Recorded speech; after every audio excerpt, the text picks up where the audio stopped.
So let's start by talking about the difference between an impact that changes fixed costs versus one that changes variable costs.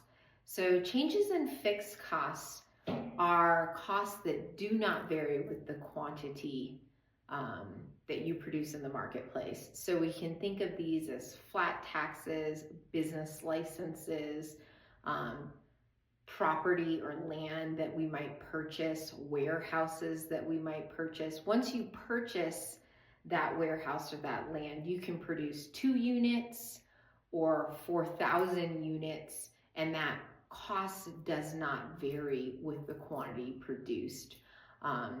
And so that contrasts with changes in variable costs, and variable costs change with the quantity produced in the marketplace.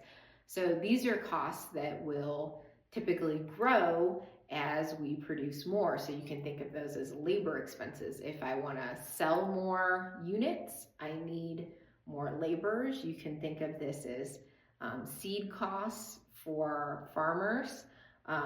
If I want to plant more and have more output, I need more seed.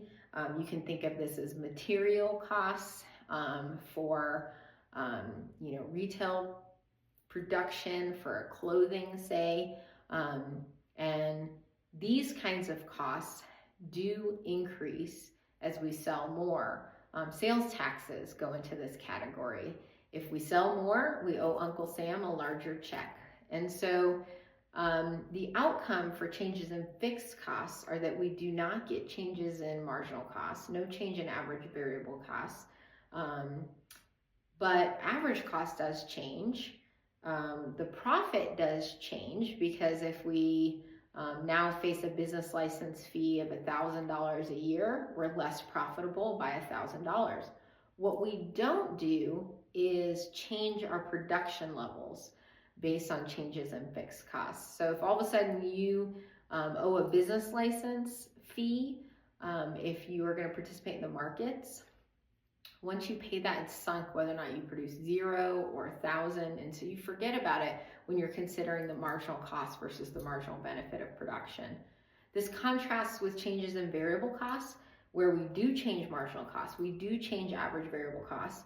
The quantity in the marketplace changes because it's a change in marginal cost. So when you set the new marginal cost equal to the marginal revenue, you get a new profit maximizing quantity. And this translates to a new profit level. And of course, average cost does change. And so hopefully that gives you a little bit of analysis, intuition, to understand the difference between fixed costs and variable costs and how those change production, or sometimes don't.